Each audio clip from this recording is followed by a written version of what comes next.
Hello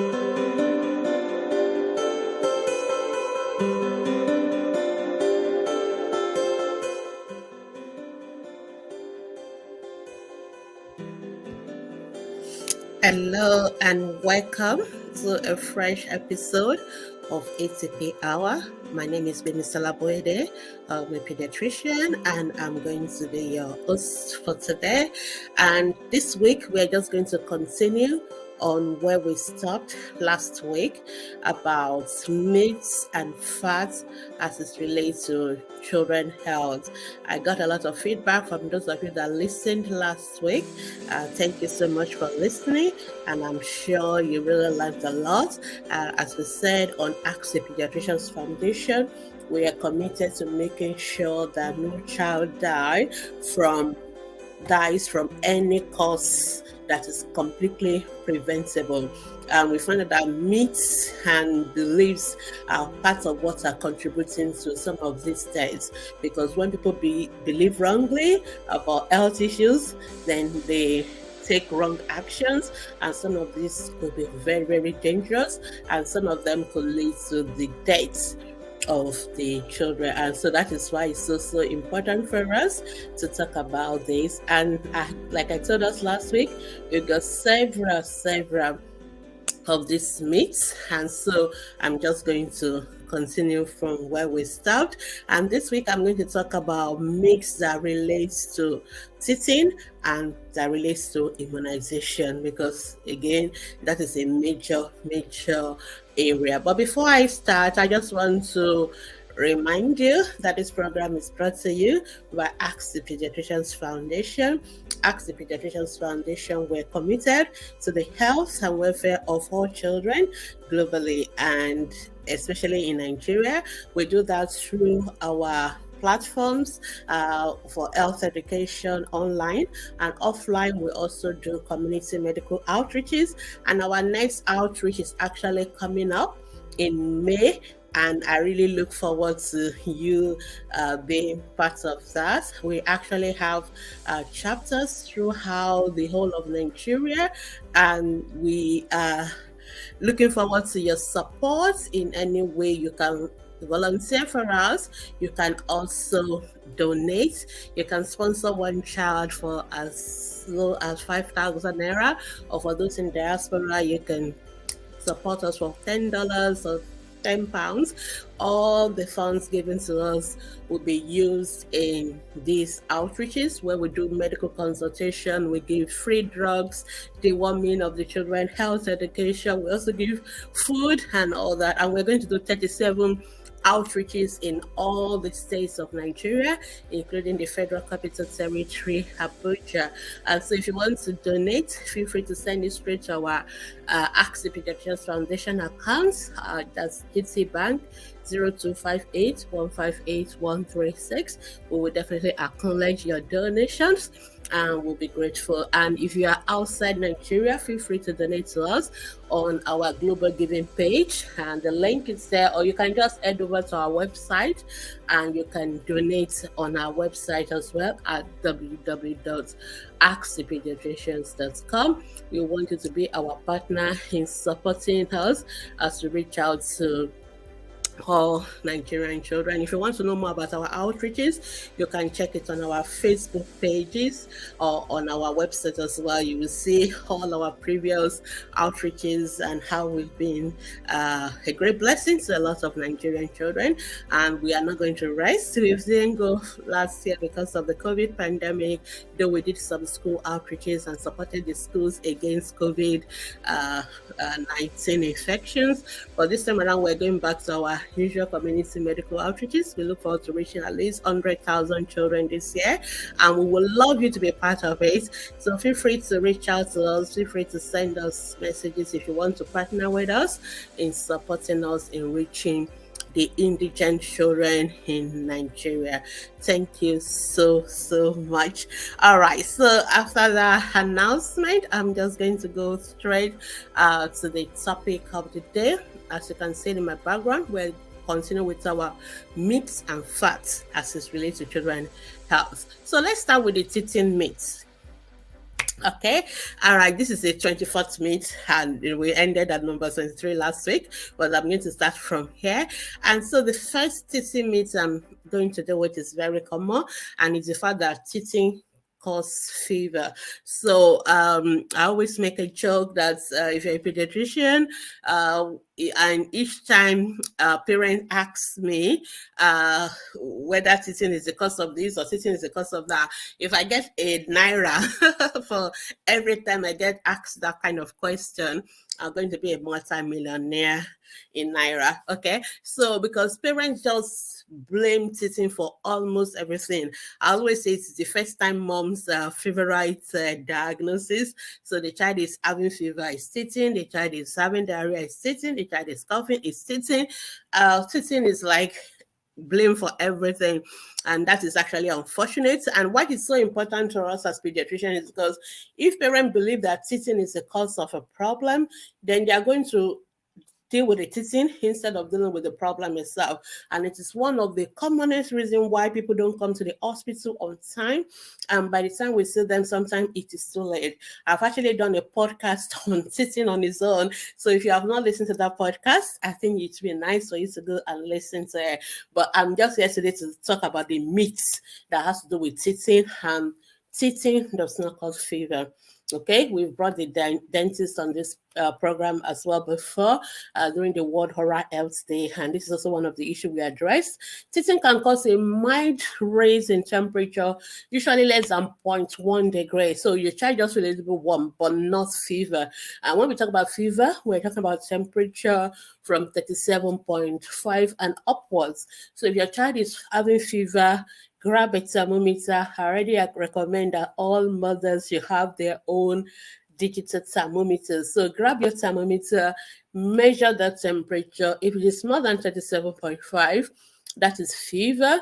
And what you need to do is to give the child paracetamol or ibuprofen. And then if the fever continues, you can check every 6 hours or so. Then you may need to take the child to the hospital. Please never assume teething as the cause of fever. So any child who is having fever is sick, and there are so many things, hundred and maybe thousands things that can cause fever in children.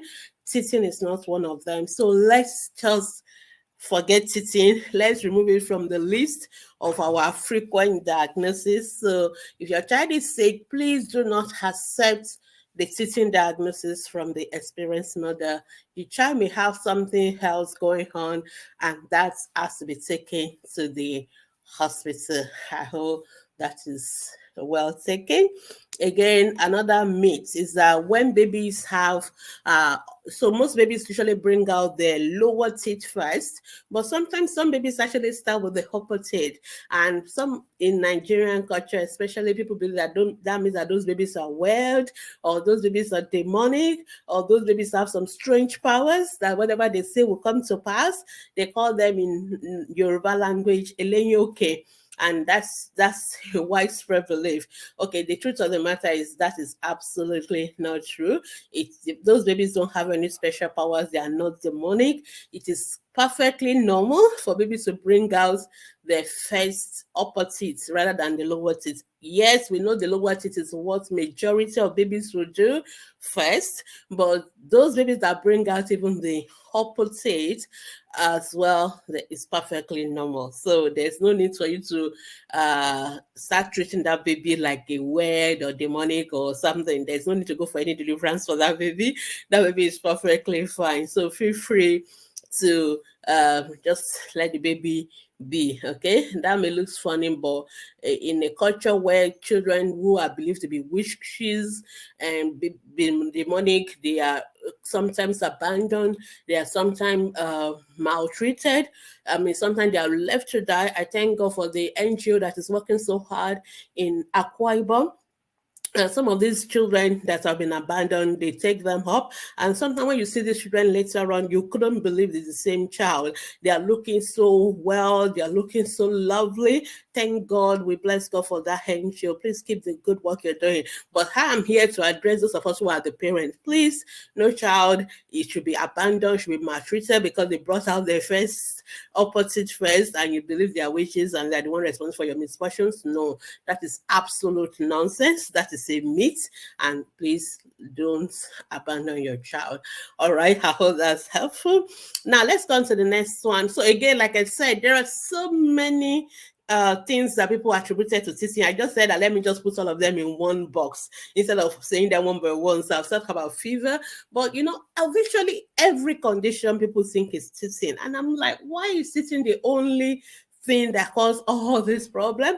So a child is losing weight, is sitting. A child is vomiting, he's sitting. A child has diarrhea, he's sitting. In fact, people have told me rashes is sitting, running nose is sitting, ear discharge is sitting. Oh, come on. Teething does not cause any of this illness, okay? I've always said, and I'll keep saying it, and I'm sure I'm said it million times over, that teething is something that is normal. It is a normal development. It's just the same way your baby, sits, the way they walk. It's just natural for them to bring out their teeth. So teething is not an illness. It does not make children to be sick. So by implication, it means you don't need to give any medication for teething. You don't need to give them any teething, so-called teething drugs or teething mixtures or teething medications. Please, if a child has any of these symptoms showing on my screen right now, for those of you watching on video, and for those of you who are listening, if any child has any symptoms of weight loss, vomiting, convulsion, that child is sick. That child needs to go to the hospital to see a pediatrician who will do the proper evaluation to know what is wrong and treat that child. Please do not assume teething. I mean, I see this all the time when I was working in Lagos University Teaching Hospital in Nigeria. I mean, people bring children so late, and then when you start clicking, that is what we do when we ask the questions, and you start asking the mothers, how long has this child been sick? And I can still remember one woman standing right in front of me. I can just remember it as if it happened yesterday, and this was several years ago. And the question was, the child has been sick for 5 days or 7 days, and I'm like, madam, why didn't you come to the hospital when the child was sick? Oh, they told me it's teething. And I've been giving, she's not joking. She's saying with all seriousness that that's what they said. And I always ask mothers when they said. And I said, what are the day? What are these days that everybody is always talking about? Because they will never mention names, but they will always say they, people, they. And I always say, please don't listen to they or the people, because it is not everybody that can advise you on health issues. And I always find it very difficult to believe, sorry, very overwhelming sometimes, that when there's anything wrong with your car, you go to the mechanic. You don't go to your tailor, or you don't go to the barber and ask for advice about your car. And I mean, that is it. All of us, you just call, oh, let me call my mechanic. Okay, and then your mechanic will tell you what to do, and you follow your mechanic's advice. If anything is wrong with your clothes, you will not take it to the to the cook or the caterer, for example, to fix it for you. You go to your tailor or your fashion designer, or whatever name you call them. That is the right person to go to. And I find that these are things that are disposable. These are clothes, these are shoes, these are cars, these are things that you can throw them away and buy a new one if you don't like it anymore. But when it comes to our health issues, when it comes to the health of our children, we cannot replace the life of a child. If a child dies, that is it. You can't get a new one. You don't buy them in the supermarket. So why should we now take the health issues of our children to people who are not qualified to advise us on their health issues? That's always gets me every time. So if you're not going to ask a tailor about your car issues, and you're not going to ask your mechanic about your clothes issues, why should you ask just anybody on the street about the health of your children? So all this day, people said, if they are not professionals. They are not healthcare professionals. They are not qualified to advise you on the health of your children. And I say that with all sense of responsibility, because I care about the health of Nigerian children. And most of our children die, because, not because the doctors could not save them, but because we are listening to the wrong people. We are just listening to anybody. In fact, anybody give advice when it comes to health issues. They will just tell you something. I remember during the Ebola pandemic, a couple of teenagers decided to play a trick on the whole country and said, okay, if you think you have it, just go and drink salt. Just go and bath with salt or something. Do you know many people just follow that advice without even thinking about it? Do you know many people ended up in the hospital with renal failure because they were taking so much salt and they need to be alive? I don't know whether anybody died. And later those kids came back to say they were just joking. But what gets me is the number of people that just believe it. But sometimes when the doctors, because I do this on my Facebook group, that when you as a doctor or a pediatrician are advising, then people are like, oh, they don't want to listen to you. I'm serious. Sometimes people even argue with me back and forth, and like, Dr. Baby, it's not true. Teaching cause fever anytime, But a random person who is not a professional, who is not trained in healthcare, most doctors will spend an average of 6 years to become a medical doctor. Okay, most pediatricians will stay another average of another 4, 5, 6 years to become a pediatrician. Okay, so we're talking about people that have 12 years of training, 12 years, some of them 16 years, because for you to become a super specialist, they give maybe another 2, 3, 4 years. And sometimes they give us advice and we just throw it to the gutter and take advice of a random person who doesn't even know anything about health issues just because the person said it. I'm saying this not because I'm trying to put up my profession, but I want us to start thinking as parents, as people that really love our children. And I always say that most parents are very sincere when it comes to all these issues. They don't mean to do anything wrong. You actually meant to do well by your child. Most parents love their children. Most actually do. And so most people do that with all sincerity, and they take all this advice with all sincerity. But unfortunately, you can be sincere and you can be sincerely wrong, okay? The fact that you are sincere and you are taking a poison does not mean the poison is still not going to kill you. So this is why it's so important. I always tell parents, the information you get, you need to verify what is the authority behind it. Is this person qualified to advise me? So a lawyer is qualified to advise me on legal issues. No, my fashion designer is not qualified to advise me on legal issues. Okay, a mechanic is qualified to advise me on my car issues, but not about my clothes. So that is actually, everybody should abide in their own calling. So when it comes to the health issues, please go to the health professionals. Don't listen to the day, okay? Today, before I came on this broadcast, a mother who has a 2-month-old baby was just telling us that somebody told her to give like a particular medication to a 2-month-old, and I was screaming. I was like, what? That medication should not even be given to any child. And yet we're going to give to a 2-month-old baby. These are the things this is why our children are dying, because everybody just give us health advice and we just take it without even thinking. And that is why we have Ask the Pediatricians. Actually, that is what Beth said, Ask the Pediatricians, because I was just so tired of people being given the wrong advice on social media. And I want you to know that you can't just take advice from anybody.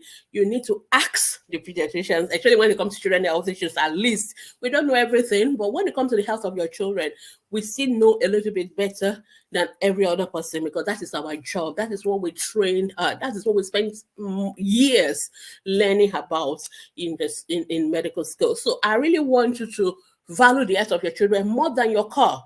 And so don't ask for advice from people that are not qualified to advise you. I don't care whether they are experienced mothers, okay? I don't care whether they have many children, or it doesn't matter. People can still be old and not know things and be wrong.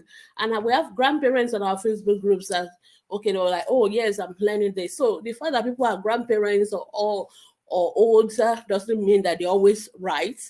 Okay, so when it comes to health issues, make sure you ask the professionals. I've gone overboard a little bit about that, but it's something that I'm really passionate about, because I see it all the time. And I always tell mothers, when things go wrong, you see end up with the pediatricians, okay?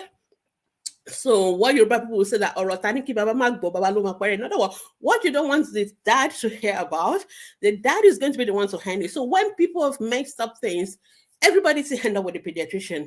And then the pediatrician is like, what am I going to do now? Because sometimes we have nothing else to do. I can remember this particular child because it was sitting, it's the story I was telling us earlier. At the end of the day, we're now spending thousands and thousands, and we're just even praying that that child will not die.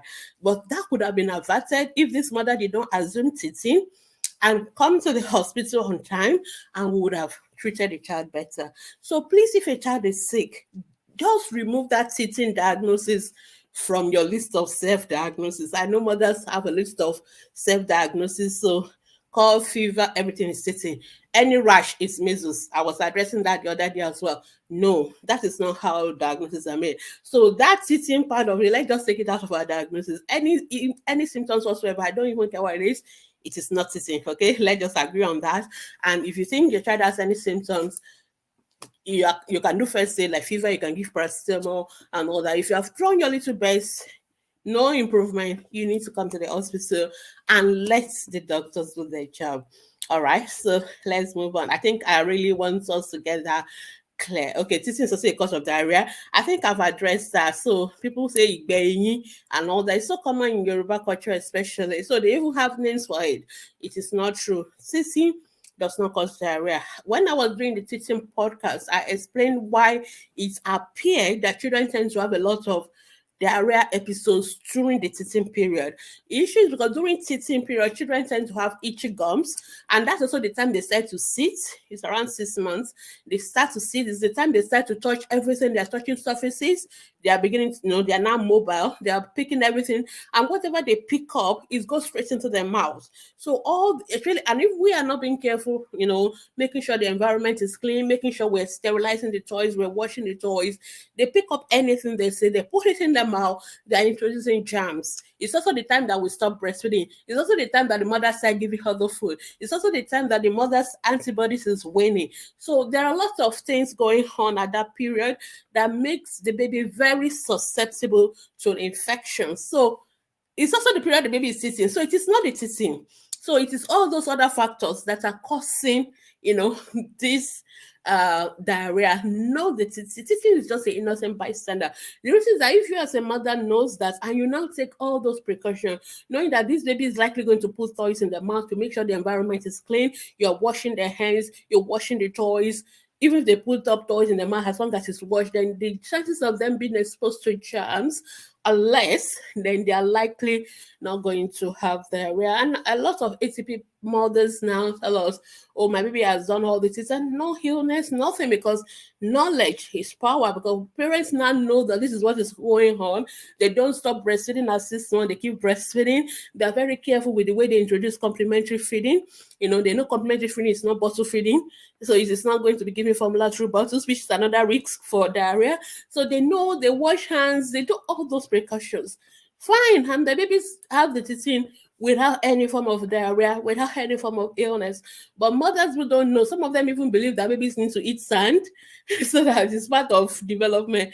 Why would that baby not have diarrhea? Then when the baby has diarrhea, they will say it's teething. And, no, we are missing it up here.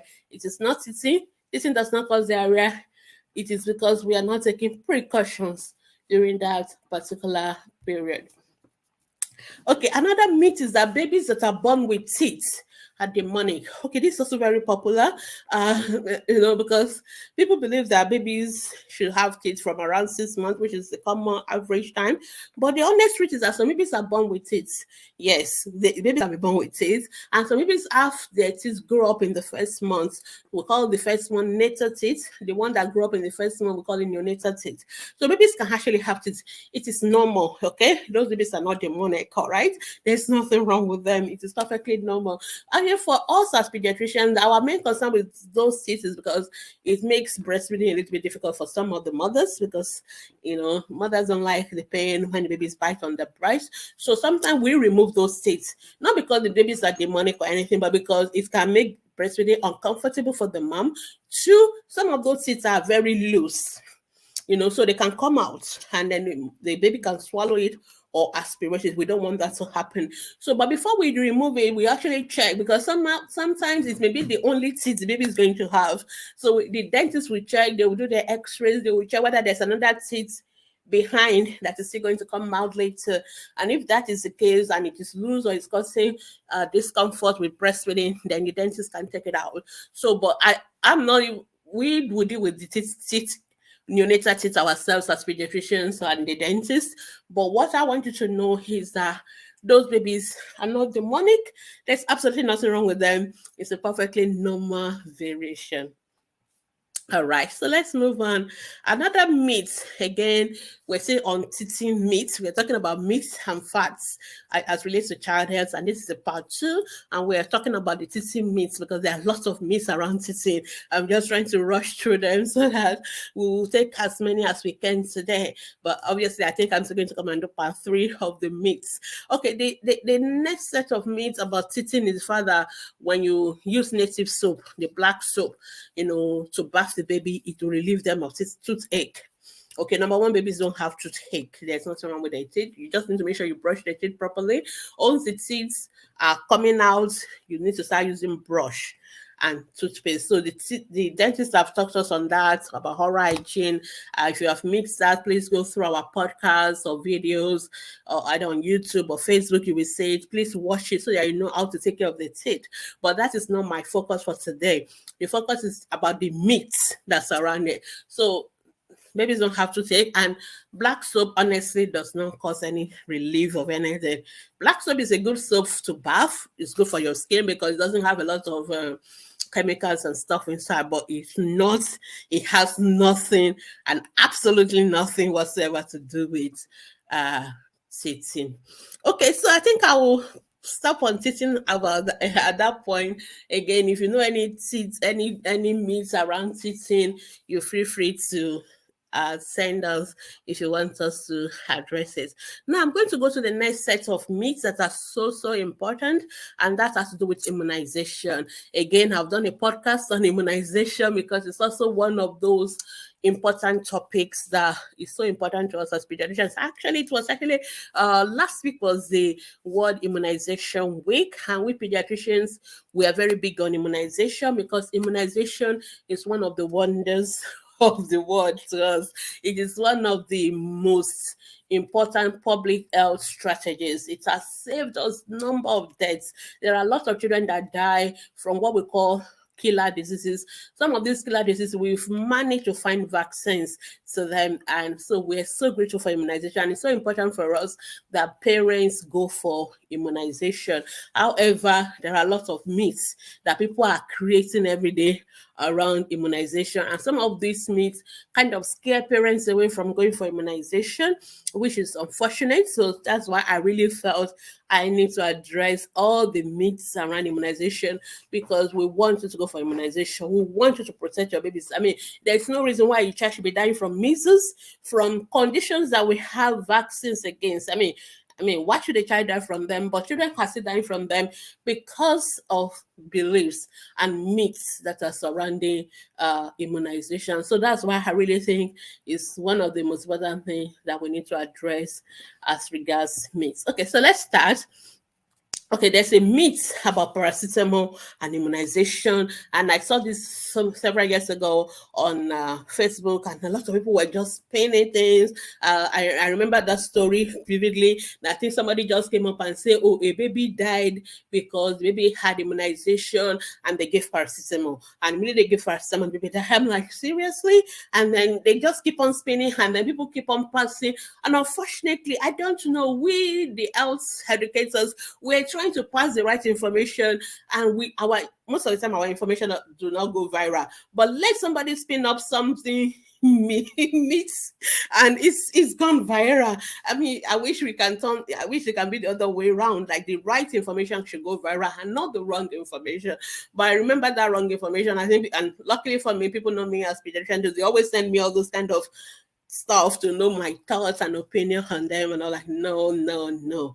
Paracetamol is something we give to babies because of fever, okay? And if fever is happening after immunization, because we know when I talk to us about immunization, one of the side effects of immunization is fever. Yeah, we already expect that. And it is perfectly okay. Okay? It is perfectly okay for you to give paracetamol. And I know sometimes people want to say things are right. And because of that, they tend to put in the information as if it's an healthcare professional that said it. I remember people saying it's the nurses that told them. I remember people saying sometimes there were lots of myths that people were parading around now. So it's originated from Lutz. And I mean, Lutz, some of the Lutz groups, and they are like, really? They are shocked as you are to see that they're even putting their names. So people that are spinning these myths, they would like to put the names of doctors or nurses inside it to make it sell. Don't fall for that nonsense. It is not true. Okay, most doctors, nurses are not going to do that. I know there are a few couple of our professionals, like some doctors who don't believe in vaccines, and some nurses who also, some people carry their myths even when they get into profession. They still carry it with them, of course, but they're always in the minority. So you will know that the profession always has a voice, and this is the voice of the whole profession. So one person dissenting does not mean that is what the whole profession is saying. So when it comes to immunization, it is perfectly okay for you to give your babies paracetamol. Okay, it does not make the vaccine ineffective. That is one of the lies that I've seen. No, it does not cause the children to die. It does not reduce the power of the efficacy of the vaccine. That is not true, because if you science is logical. There are everything behind science. Okay, we know why children have fever. We know what is causing the fever. We know what is released that is causing fever, and we know where the paracetamol is acting. So it has nothing to do with the vaccine. It does not nullify the effect of the vaccine. Okay, it's actually the fact that the vaccine is working. So there are things that are produced. We call them prostaglandins, and when they are high, the children can have fever. And so what we need to do is to give them paracetamol to reduce the fever. The paracetamol is working against the effects of those substances, not the vaccine itself. So not the antibodies that we expect the vaccine to produce. I don't always like to talk about jargons, medical jargons and stuff, because you don't need that. Okay, that's for the medical people. But what I really want you as parents to know is what you really need to know, that when it comes to immunization, your child has fever, please give paracetamol. Okay, it does not make the vaccines ineffective. Then another favorite question, though, it has to do with meat, is whether should you give it before or after the immunization. I get asked this question all the time, and I always separate it is after. Okay, you don't give the vaccines before you give it. You don't give the paracetamol before the vaccine. You give it after the vaccine. Okay, because what you are trying to work against is only released after the vaccine. So if you're giving paracetamol earlier, it's not going to do anything. So it is after the fever has started that you need to give paracetamol to reduce it. So have your paracetamol, give it after. And if your child does not have fever, you don't need to give the paracetamol. We always know that vaccines like the Penta, the DPT, they almost always will cause fever. So for those ones, I would just say just give the paracetamol immediately after the vaccine. You don't have to wait for fever, because it's almost inevitable the fever will come. But for things like measles, like BCG, some of them don't cause fever. Sometimes they do, sometimes they don't. So if they don't, you don't need to give paracetamol.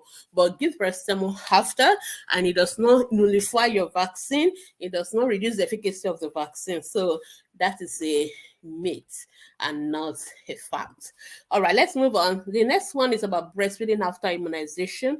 So a lot of people, sometimes some truths or precautions can become like myths. I don't know how to explain that. In other words, some things may start as a real thing, but people now add, other things to it, and it becomes something else entirely. So now there's nothing wrong with breastfeeding your baby after immunization. Now, the only time we really worry about immunization and breastfeeding is like the oral vaccines.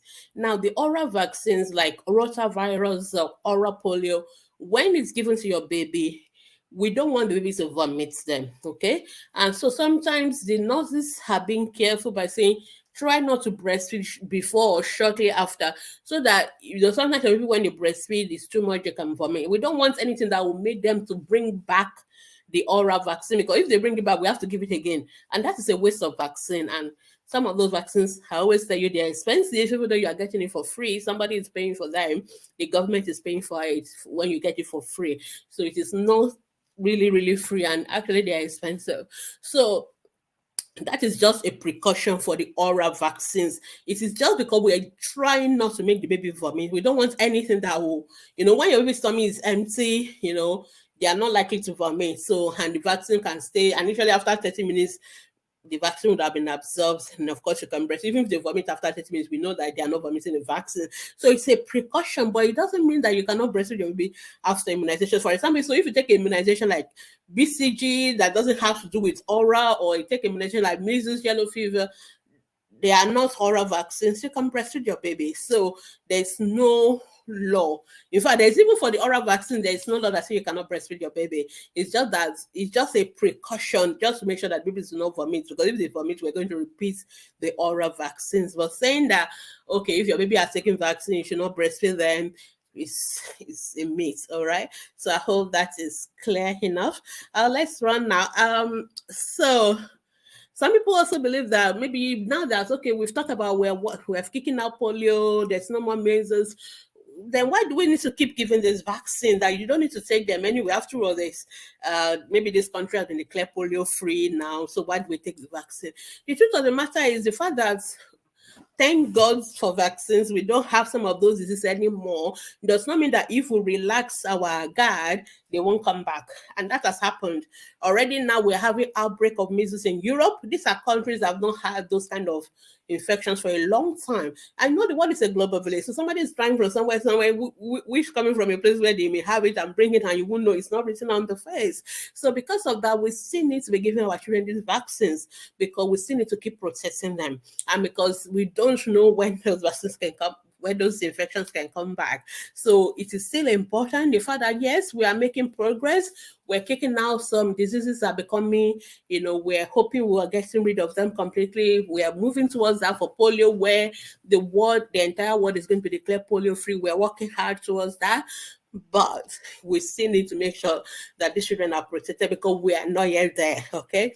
And we find out that from experience from other countries like Europe, where some people now say, okay, because so they've not had this condition for a long time, they are not going to take the vaccines. We've seen outbreak in those countries. So that tells us that children still need to take these vaccines. So don't say, oh, it's not so common anymore, then I'm not going to take a vaccine. Yeah, risking your baby, so, and we don't want that. So it's best to take the vaccine.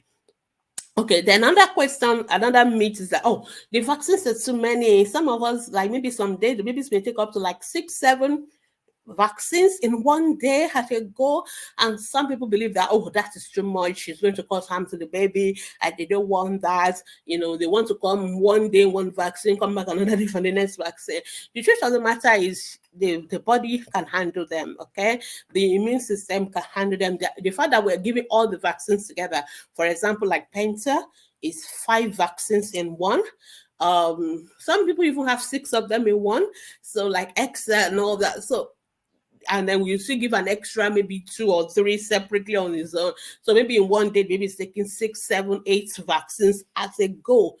That is not a problem. So it doesn't cause any harm to the baby. The immune system of the baby can handle it. In fact, the research has shown that they can actually handle over 1,000. Okay? The power of the human body is so fascinating. So you don't need to be scared, and it doesn't cause any harm whatsoever to your baby. So, and this is so important, especially for those who have mixed vaccine, that when you go back and they want to give you all the mixed vaccines, and people are like, oh, it's too much. No, it's not something to worry about. You can relax that taking multiple vaccines at once, it does not cause any harm to your baby. All right. Okay, let's move on. Another common myth is that HIV positive babies should not be given immunization. And this is not so common anymore, because HIV is also becoming not as rampant, especially in children, because mothers are now taking their medications. And when mothers take medications, the babies are protected against HIV infection. But there was a time where some mothers, were having babies that are HIV positive. And the question is, should they give them baby immunization or not. And I remember then my medical during my training as a pediatrician, then we will say we will not give live vaccines to HIV positive babies and all that. So, but the truth of the matter is, you, you HIV positive babies are also at risk of all those vaccine preventable diseases like any other child who is not HIV positive. So it's so important that those children are also protected, or else they will die from other things. They will die from measles, they will die from yellow fever, rather than from HIV itself. So we find out that HIV is not even going to be the one killing the children. Just the same thing we had with the breastfeeding and all that. We found out that the babies were actually dying more from the formula feeding than from HIV. So we now have to breastfeed our HIV positive babies. We found out that they survive better when they are breastfeeding than when they are taking formula, because we're trying to avoid HIV, but then they die from things that are not HIV. So it doesn't make sense. So these days we find out that it is safe for the children to immunize. We try to avoid the live vaccines at the beginning, but eventually they can take them. So the fact is that HIV positive children can also be immunized. All right, another myth is that some vaccines can cause children to die. And people are scared that, oh, I've seen a child die from vaccine. The truth of the matter is that yes, it has happened, but it's so rare. It like one in maybe millions. So every year millions of vaccines are given, and very it's so rare we can actually put it to a percentage. So most children take vaccines every day and they're fine. So please don't risk your child because you are worried about the children dying. And that is why when you go for immunization, they are always ready for people that have this, what we call idiosyncratic reaction. Idiosyncratic means we don't expect anything to happen, but some people, you can't explain why it happens in them. They just have this funny reaction that nobody was expecting. We know it can happen. So we always have the steroid, the what we call emergency medication to treat. So that's why when you go for immunization, they always tell you not to go away immediately. You wait for another maybe 10, 15 minutes, so that if there's going to be any reaction, we are there. We can quickly react quickly and get it sorted. But the truth of the matter is that very, very, very, very, very, very, very, very, very, very, very rare for a child to die from immunization. So please let the children take vaccines. It is not proven that immunization is causing sudden infant death syndrome. It's very, very rare at all. Some other myth is like, if I've had measles as a child and my parents was able to manage it with local herbs, and so that means that my own children can survive without the vaccine. So people say this a lot, like, okay, afterwards, during my own parents' time, I didn't get the vaccine. So I have friends who were not immunized by their parents. And so the question is, if they survive, so why should they bother immunizing their children? But the truth of the matter is that your parents are not telling you the complete story. Okay, the fact that you survived does not mean all their children survived, and does not mean all the children in that area survived. So some children actually died. So the truth of the matter is, who knows what is going to happen now? Whether a child, yes, some children will have measles and survive, but some will die. So, but who is going to predict who is going to die or not? So why put yourself in a risk of 50-50 when you can actually have like 100% of getting the immunization and knowing that your child is protected? I think it's safer to take the immunization and be protected rather than taking a gamble whether if your child now has measles, your child will survive it or child will not. And then even the child survive, what about all the time wasted, the money we spent on treatment, going to the hospital, lost hours, lost money and all that? You can't put that, so all because of what? Something that's one injection could have prevented. So for me, I think it's safer to take the immunization because you can never be certain who is going to survive having an infection with measles or who is not going to. So this is a very popular myth by parents that live in advanced countries because other people are getting immunization and there's a lot of protection around and they will, okay, why should I bother? Okay, if the disease come out, deal with it. Sometimes you can never be too sure that you'll be able to deal with it. So it's better and it's safer to take the vaccine. All right. Another myth, still on immunization myth, is that if my child has been vaccinated, then the child can never have that disease. Now, this is so popular in ATP. So people will tell me, Dr. Baby, I've taken pneumococcal vaccine. Why did my baby still have pneumonia? Oh, Dr. Baby, I take measles vaccine. Why did my baby still have measles? Though, to start with, most mothers, I don't take your diagnosis of measles, because some mothers, every rash is measles, which is not always true. Even if it looked like measles rash, I always tell mothers, even ampiclos can give you a rash that look exactly like measles. So it is the doctor that will now decide, oh, this is from measles, this is from ampiclos. So the fact that the rash look like measles does not mean it is measles. Every rash is not measles. But truly, some babies, even when they're immunized, they can have that particular disease. Yes, it is possible. And there are many reasons for that, which I will not want to go into, because that's, I think, it's a whole topic on its own. But the truth of the matter is that the fact that your baby has gotten a vaccine does not mean that is it. Nobody guarantee you 100% protection. Yeah, that is the truth. I'm sure many of us are now familiar with that terminology with COVID. At least that is one of the things we've learned from COVID pandemic. So people have gotten COVID vaccine and they still have COVID. So yes, we know that. So vaccines are not meant to protect your children 100%. So you still need to take other precautions. You still need to eat well. You still need to maintain hygiene. You still need to do all the other things. But the good news is, even though vaccine does not protect you 100% from having that particular disease, it can make it, milder. In other words, even when children have that disease, it's not going to be as severe like if they've never been immunized. So it's going to be mild. And so people will say that people that have had COVID before, and when they have the COVID vaccine, when they now have COVID again, this time around, it's more like a walk in the park for them. It is not as they are not like scared of dying, like the first time when they had the COVID. So we know that. So, but most vaccines protect, but it is not always like 100%. And also, a second thing is that we don't have vaccines against all diseases. Okay, for example, pneumonia. So we give you pneumococcal vaccine, we give you Hemophilis influenza type B vaccine, we give you measles vaccines. So they will protect you against pneumonia caused by those particular bacteria and virus. But there are other bacteria, there are other viruses that can also cause pneumonia that we don't have vaccines against. Okay, so we don't have vaccines against everything. Even for strep pneumonia that we have the pneumococcal vaccine, we only have maybe against 13 or 10 of its strains, or what we call so each bacteria will have different kind of like a family, you have different children in that family or cousins and all that.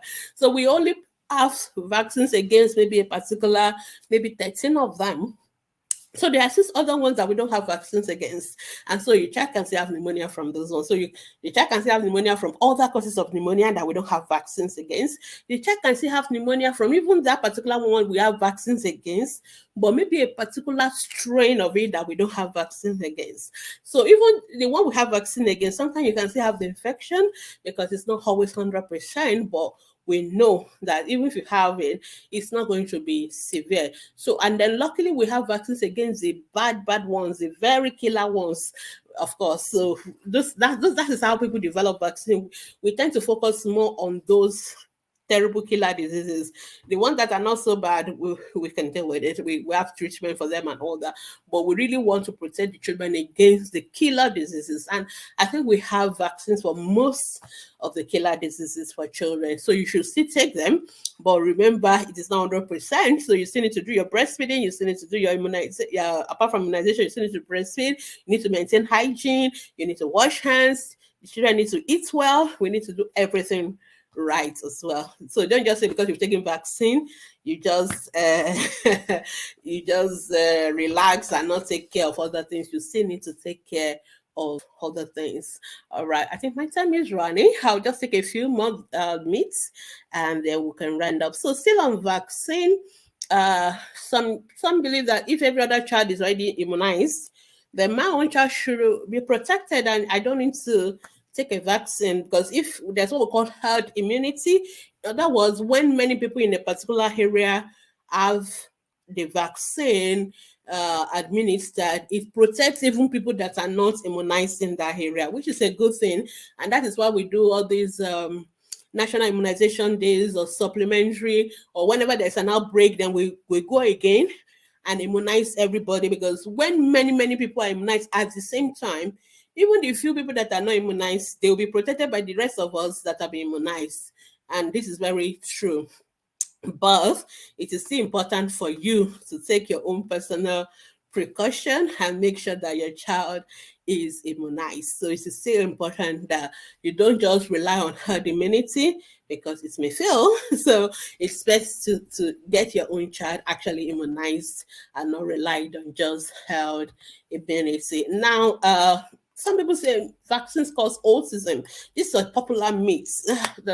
So some people say, I will not give my children MMR because MMR causes autism, and it's due to a particular doctor who wrote a particular paper. And but good thing with science is that when you say something, we don't just take it like that because you said it, which is what parents do. Parents, somebody just said them anything just wrong with it. No, science don't do that. We want what we call peer review. So other people, so if you tell us this thing will do this, then other people is going, somebody in India, somebody in Africa, somebody in US, everybody will go and do the same thing and find out whether it's actually true or not. That is how science works. So it is evidence, it is facts based. So people find out that that is actually not true. Other people do the research, and that paper has been thrown out, and even the person lost the medical license. So, but unfortunately, people believe wrong things faster before the real truth, and so we're still dealing with that. But the truth of the matter is, MMR or any other vaccine does not cause autism. So I've seen parents who didn't give MMR to their children. I'm a neurodevelopmental pediatrician, so I see children with all these developmental disorders, including autism. So I've seen parents, because of that, they didn't give their children MMR or other vaccines, and their children still have autism. Okay, and I've seen people that gave MMR vaccine and their children have autism. So it has nothing to do with MMR vaccine or what is in the vaccine, the excipients and all that. No, it has been proven that autism is not caused by vaccine. All right. And then another we'll just quickly run through this one as well, that if you are eating well, if you are taking precaution, good diets and all that, then your children don't need immunization. The truth of the matter is that you need everything. It's just like a corollary to the one I said earlier. The vaccine does not protect you 100%, so you still need to take good care of your nutrition, hygiene, and all that. The other way around, you can't say because I'm doing breastfeeding, good nutrition, hygiene, and all that, and then my children immunity is being boosted by the nutrition, and they don't need immunization. You actually need the two. They are two sides of the coin. You need both of them for the benefit of your children. Another one is that vaccines cause allergies. This is not true. So people can be allergic to anything, and some people are allergic to some part of vaccine. For example, what we need to know is that if you're allergic to what is in the content of a vaccine, like people that have egg allergy, we advise them not to take yellow fever vaccine and all that. But it is not the vaccine causing the allergy itself. It is the fact that you are allergic to something, maybe the egg or whatever. And if that thing is part of the vaccine, then you may want to stay away from that. But ask your doctor, they will guide you. So usually for those who have allergy, you already see your allergy doctor, so they will be able to advise you what's not to say. But there are not even many vaccines like that. So, but the vaccine is not the cause of the allergy. Allergy is something you're genetic. It is something peculiar to you. Okay, the next myth, the second before the last, is that once I mix an immunization and that's it, I cannot continue again. Or I'm happy to tell you that that is not true. The fact that you mix a vaccine does not mean you cannot take it again. And I really want mothers to know this, because mothers feel like, oh, because we mix that particular vaccine, that means we cannot, there's nothing I can do about it. You can actually go. There are two of vaccines that sometimes if you mix them, because there's a time limit to which they are effective. So if the child has passed that age, we don't bother anymore. But majority of the vaccines, BCG, all those pneumococcal vaccine, measles, we can always give, because your child still needs to be protected against them, even for the future. And the final one I'm going to take today on immunization is don't give your baby a bath after immunization. I don't know how that one originated, but I've seen people again saying if your baby has just had immunization, don't give a bath or something. Really, this is not true. It doesn't do anything to the baby. It doesn't affect the efficacy of the vaccine. It's up to you what you do. I would just say if your baby are just taking immunization on the laps, the deep intramuscular immunization, the vaccines, Penta, be very careful, be very gentle with their legs, because it's painful. So you give them paracetamol. Paracetamol is not only for fever, you also give paracetamol for pain. So you can give them as well. So, but there's no law, and it's just absolute myth that you cannot give your children immunization. I mean, you cannot give your children a bath after immunization. All right, I think I'm going to take a pause there for today. Thank you so much for listening. So I've been talking about myths and facts in children as far as their health is concerned. And this is part 2. We talked about it last week. Last week I talked about the newborn myths. And this week I've talked about myths related to teething and immunization. So if you missed last week, you can always catch it up on my podcast, Ask Dr. Gbemi HCP, or you can watch it on our Facebook page, both for Fresh Waves Radio and even for Ask the Pediatricians Foundation, or you can watch them on our YouTube channel. So, and if you have any question, feel free to send me your question at Dr. Gbemi at askthepediatricians.com, or you can, if you have any questions that is urgent, you can head over to our Ask the Pediatricians Facebook group. We are there Monday to Saturday, and we are there to always answer all your questions about the health of your children. And just as I'm going, I just want to remind you of our Ask the Pediatricians Foundation medical outreaches for May and June 2022. We will appreciate if you support us. We are having 37 outreaches throughout the whole of Nigeria, and we'll be coming to a location very, very close to you. So thank you so much, everyone, for listening. And I think I will continue next week with the part 3 of the myths and facts that have to do with the health of our children.